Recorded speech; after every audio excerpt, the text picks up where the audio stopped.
Hello everyone.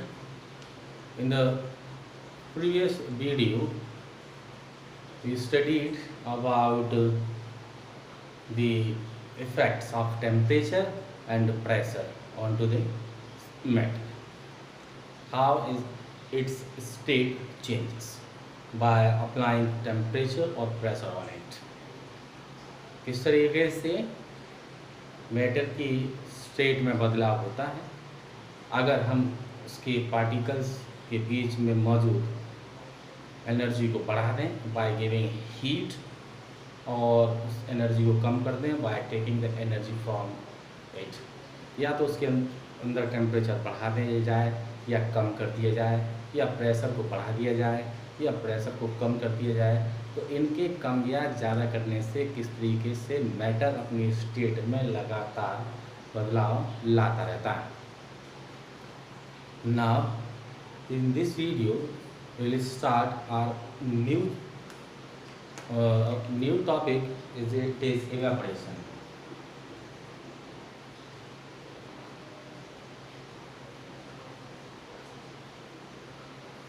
Evaporation.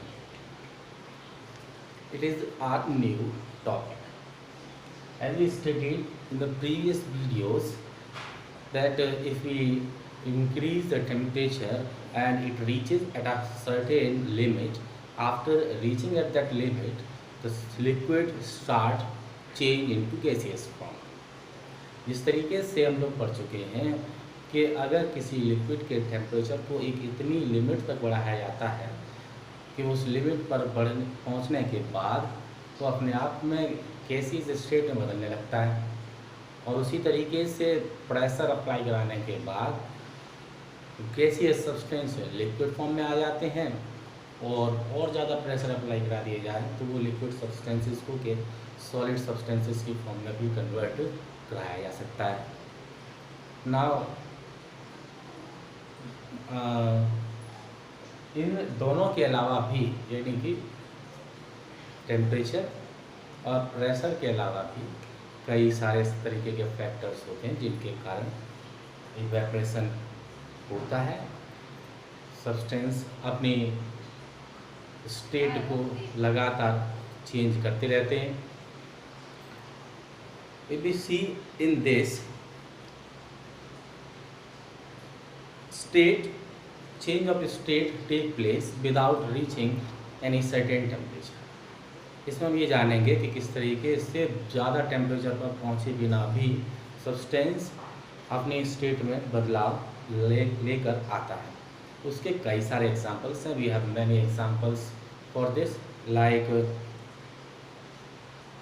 Wait clothes dry up, गीले कपड़े जो हैं वो अपने आप में सूखते हैं। इस प्रोसेस के दौरान होता क्या है, किस तरीके से वो गीले कपड़े सूख जाते हैं। अगर गीले कपड़ों की बात की जाए तो वहाँ पर लगातार हवा जो है वो चलती रहती है। उस हवा के तेज़ी से चलने के कारण भी वो कपड़े सूखते हैं। हीट अब बाहर जो मौजूद होती है उसके कारण भी कपड़े अपने आप में सूख जाते हैं। पानी, if we see water when left uncovered, पानी को इस तरीके से खुला छोड़ दिया जाए, ढक कर अगर न रखा जाए, after some time it level decreases day by day. अब ये देखेंगे कि उसके स्तर में लगातार पानी में कमी आती चली जाएगी, धीरे धीरे करके कम होता चला जाएगा। कहाँ गया? It gets evaporated. कहाँ गया? वो अपने आप में इवेपोरेट हो गया, यानी कि गैसियस स्टेट में बदल गया। किसी तरीके से उसके टेम्परेचर नहीं बढ़ाया गया, उसको प्रेशराइज नहीं किया गया, फिर भी वो अपने आप में एक अपनी स्टेट, लिक्विड स्टेट को छोड़कर गैसियस स्टेट में बदल जाता है। As we all know that in all the three states, means solid, liquid and gas, particle have a different kinetic energy। Because of that energy, that these changes their states। हर एक state में particles के बीच में energy जो है, kinetic energy की बात कर रहे हैं, गतिज ऊर्जा, वो अपने आप में पार्टिकल्स के अंदर अलग अलग होती है। गैसियस स्टेट में उनकी एनर्जी अपने आप में बहुत ज़्यादा, लिक्विड में उससे कम, और सॉलिड में काइनेटिक एनर्जी सबसे कम पाई जाती है। That's why particle of gaseous substance randomly motion air and there. इस कारण से गैसियस पार्टिकल जो होते हैं लगातार इधर उधर तेज़ी से मूवमेंट करते रहते हैं, और उन पार्टिकल्स के अंदर इतना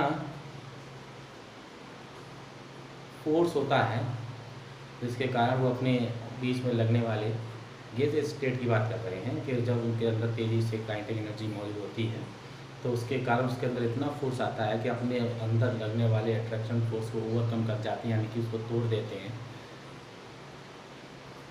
और स्टेट को बदल लेते हैं। या उस हीट को जब उसके अंदर से बाहर निकाल दिया जाए, मान लेते हैं गैसियस सब्सटेंस की ही बात करते हैं, तो अगर उस गैसियस सब्सटेंसेस के पार्टिकल्स के अंदर जो हीट मौजूद थी, जो एनर्जी मौजूद थी, उस एनर्जी को अगर हम लोग रिलीज़ करा निकाल लेते हैं, उसके अंदर से खींच लेते हैं हम बाहर, तो उसके अंदर वो एनर्जी की कमी आने के कारण उसके अंदर काइनेटिक एनर्जी अपने आप में कम हो जाती है, और उस कम होने के कारण वो अपनी स्टेट को गैसियस स्टेट से लिक्विड स्टेट में बदल देता है। और ज़्यादा उसको ठंडा कर दिया जाए, यानी कि और ज़्यादा एनर्जी रिलीज़ कर ली जाए, उसके अंदर से बाहर निकाल ली जाए, तब आप देखेंगे और ज़्यादा ठंडे होने के केस में वो लिक्विड सब्सटेंस सॉलिड की फॉर्म में भी आसानी से बदल सकता है।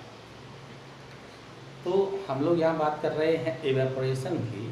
तो इवेपोरेशन एक तरीके का फोर्स, एक तरीके का प्रोसेस है जिस प्रोसेस में liquid substances without reaching any certain temperature और without reaching its boiling point पर पहुँचे ना। बॉइलिंग पॉइंट वो टेम्परेचर है जिस पर जाकर कोई लिक्विड बॉयल होना स्टार्ट हो जाता है और गैस स्टेट में बदलना स्टार्ट हो जाता है, वो बॉइलिंग पॉइंट कहलाते हैं। वाटर का बॉइलिंग 100 डिग्री सेल्सियस, इससे पहले वाली वीडियो में हमने बात की थी।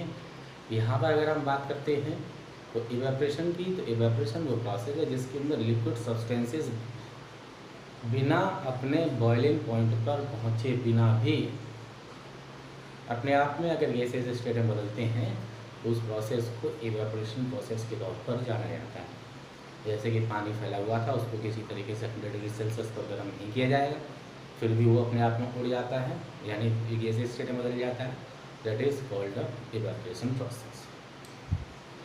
नाउ इवेपोरेशन के कारण कई सारे इफेक्ट भी पड़ते हैं, और इवेपोरेशन को कई सारे फैक्टर्स भी अपना पूरा प्रभाव डालते हैं। So the next topic is factors affecting evaporation. Factors affecting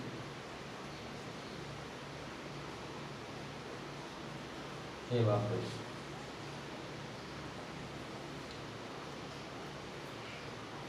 In this, there are several factors are given. कुछ फैक्टर्स दिए गए हैं जो कि इवेपोरेशन पर अपना प्रभाव डालते हैं। इनके कारण इवेपोरेशन अपने आप में कम होता है, और किन्हीं के कारण इवेपोरेशन अपने आप में कम हो जाता है और इसकी वजह से बढ़ भी जाता है। तो first factor is the surface area.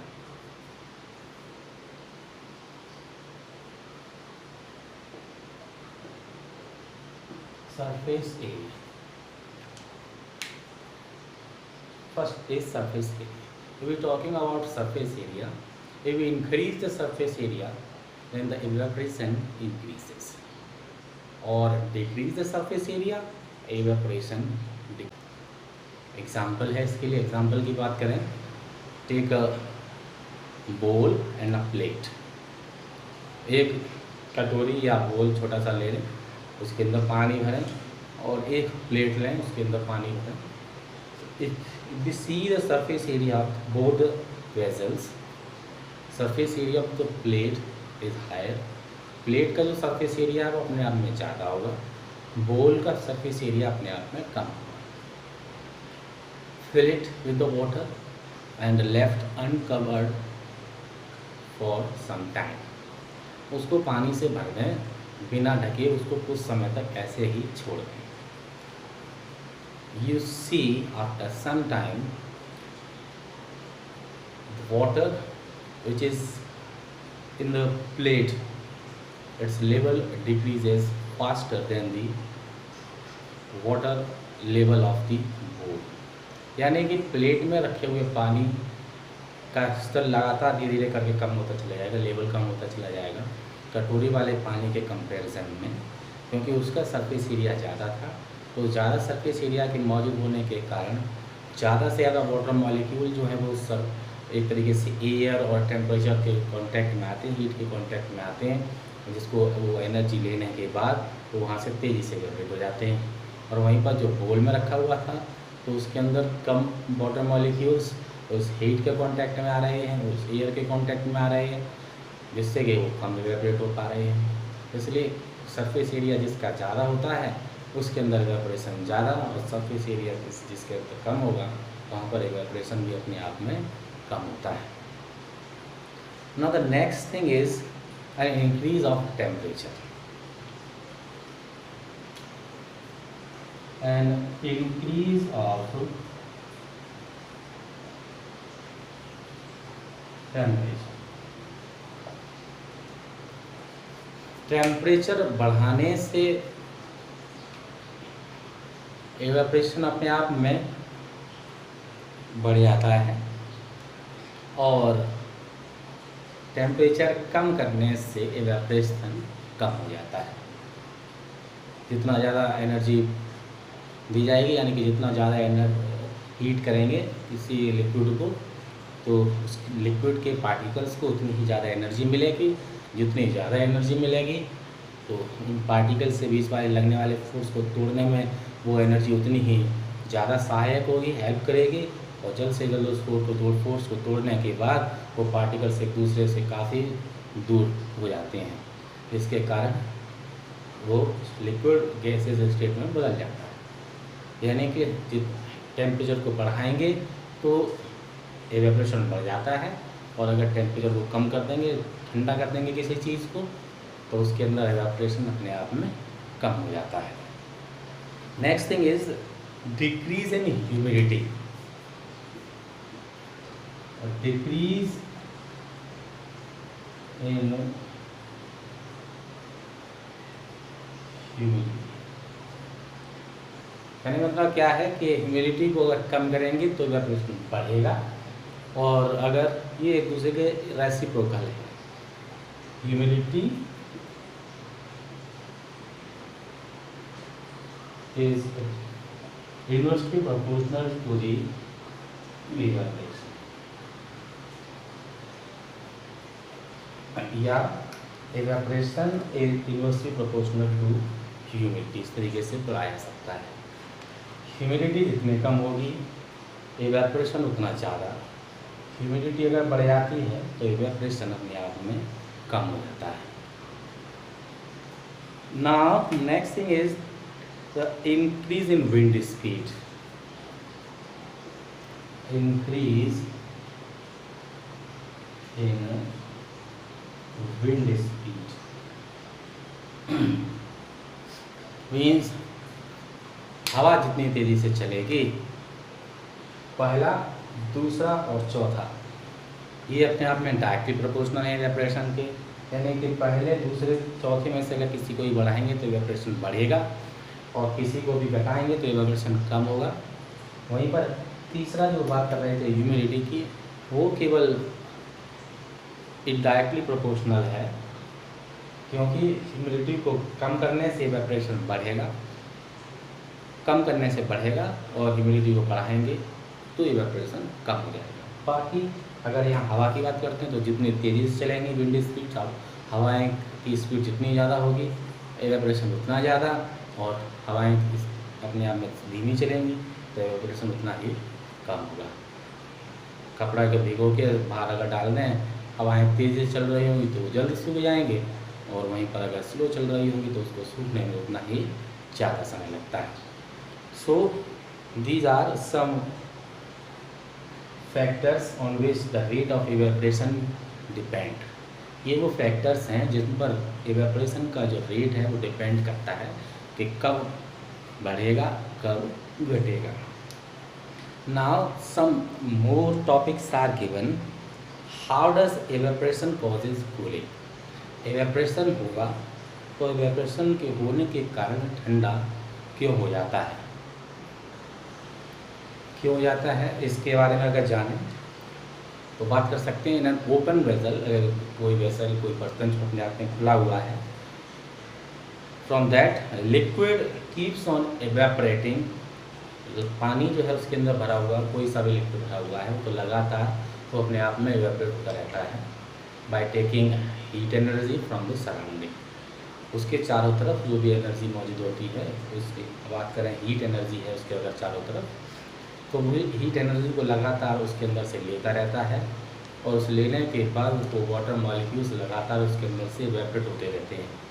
तो जब वो बगल से हीट को ले लेता है तो जहाँ से भी हीट ली है उसने, यानी कि एनवायरनमेंट की अगर हम बात कर रहे हैं, अगर एनवायरनमेंट से वो हीट को ले लेता है तो लेने के बाद उस एनवायरनमेंट में हीट की कमी आ जाती है, और अगर किसी चीज़ में अगर कमी आती है हीट में तो वो धीरे धीरे करके अपने आप में ठंडा होने लगता है, तो इसलिए वो एनवायरनमेंट अपने आप में ठंडा हो जाता है। If you talking about the another example, we have some acetone on our palm.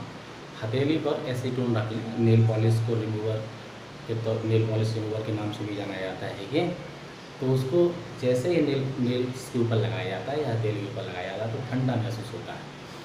क्यों?